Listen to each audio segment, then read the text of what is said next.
One other line I like too. This was in chapter 1. There's the scene where Jesus shoots a couple characters, and right after that, the line was Jesus walked out of the tent. Well, I'm gonna leave the names for those of you that want to read it. But I'm gonna say Jesus walked out of the tent, leaving so and so lying on top of so and so, a picture of death that would make the devil smile. I like that line a lot. That's a good line in the story. Excellent. I try and be a little poetic. Sometimes I get a little too, want to play with some of those old poetic conventions that I learned back in, my college days. But yeah, I like creating nice little pictures and images like that to create some funny little chuckles there. Well, it also too, it adds, it's kind of like watching sometimes like a campy movie, a campy horror film, where it throws a little bit of flair in the story, and kind of sets a mood. I mean, obviously doing too much, would make it kind of go towards from campy to cheesy. But just a little, sprinkle a little here and there. I think in small doses, it works out for the story.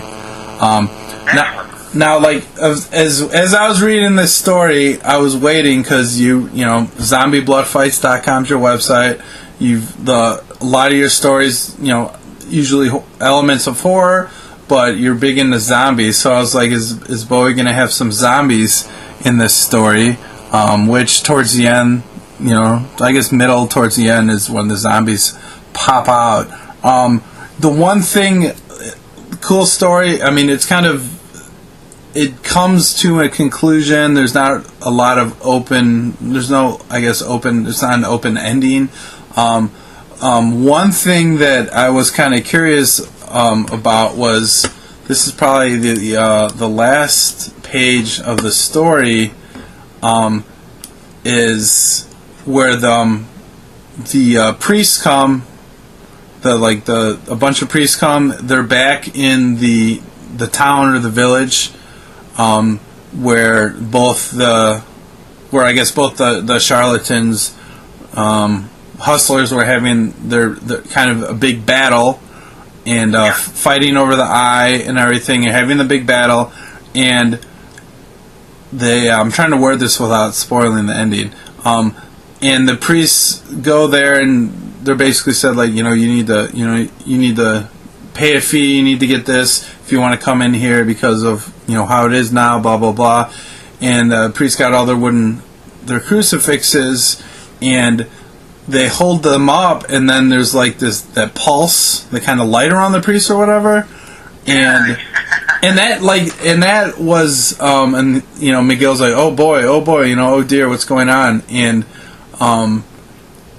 he's like, oh, bloody hell. And then he goes to a date, the time, 12:59 p.m., and then San Antonio and the Republic of Texas, and the main theme from The Fog. So, is that like that? You're talking about John Carpenter's The Fog, right? Absolutely. And is that ending there have anything to do with Carpenter's movie The Fog? With... Oh, funny you should bring that up. The way I like to end and I read this off from Stephen King. I remember when I had read his stories many years ago. I don't know if he still does it with any of his latest works, but I remember reading books from him, some of his earliest books. When he would finish the story, he would put at the very end, I guess, where he wrote it at. Like, he would put a date, and it'd usually say Bangor, Maine. Mm-hmm. I guess where he did a majority of his writing. So when I started writing, I was like, well, I guess King has, always influenced my work, and has always, been somebody who I admire, of course, for, how well he's done with his writing and how prolific he was. And that's how he ended his books, and I always loved how he ended it that way. I'm going to end it too. But I kind of add the date, what did I add? The city. But the music happens to be the song. I tried to put the song that I happened to be listening to when I finished the first draft. Oh. And it so happened when I was finishing the first draft, John Carpenter's The Fog music theme came on. So that doesn't necessarily relate to the story. It's more towards, I guess, the writing. Okay. And that's how I like to finish the story. Put that final little almost like when a painter finishes painting, sometimes they put their signature at the bottom. It's kind of funny. Well, and I thought, like, I was thinking in my head, like, wait, does this mean, like, the beginning of the fog? Well, not necessarily the beginning, but the first time that the priest in the fog, that we know, like, these, you know, the fog's coming and there's evil and the lights, and, you know, the priest is like, oh my God, you know, they're coming for the coins, the treasure coins and whatnot, and things start to be creepy, and I'm like, is that what's happening to this town now? Like, there's fog's coming there, and, you know, and it just kind of, I was just like, I don't know, I guess I was a little bewildered at the end. I'm like, wait, this happened in, you know, March 10th, 2011? What's going on? That's interesting that you bring that up. I think I'm going to be real careful about how I put my antiques down and how that thing relates to where people are so engulfed in the story that when they get to that final thing, you know, that my little signature, so to speak. Yeah, well, I might want to be aware of that next time. yeah, well, it's, and how it is, it's like, it seems like it's tagged on to the basically the last, you know, the last paragraph.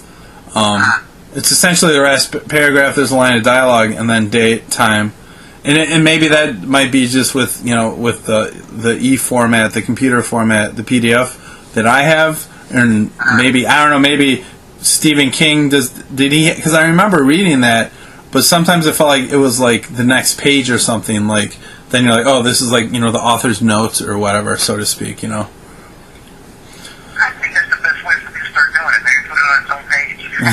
Its own page and be like. Hey, that's a great observation, man. You know what? I never perceived that people might see it that way, but now that I'm looking at it myself, I can't see. You know, it looks like it's part of the story. Hey, man, I learned something today. I learned got a good little critique on the finish of the story. That's great. Yeah, and I forgot. Like you said, early Stephen King works. I forgot that Stephen King had done that.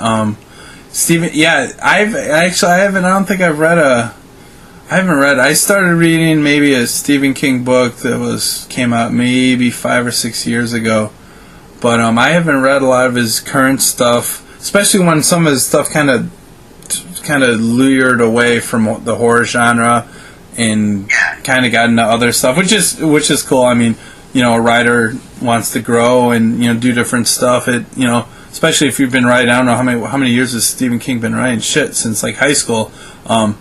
You can get kind of bored if you're writing the same type stuff. You want to keep writing fresh things so that, you know, you're also being entertained as well, and, you know, not just like robotically writing down crap like, oh, I know they're gonna like this, and oh, this always works, and, you know, which you can kind of understand. I think the writers gotta also, you know, have fun and also write for themselves first. You know, Yeah. If they're confident that they're putting together a really good story, and, you know, if they're enjoying that process, then they've got to be there to, you know, to be enjoying what they're doing as well. So, and that's kind of what I've always been told from the beginning there for a long time, as I kind of started just kind of looking at what other people were doing, advice, some of the other ones that we're getting, that were, you know, moving through the ranks of the independent comedy world.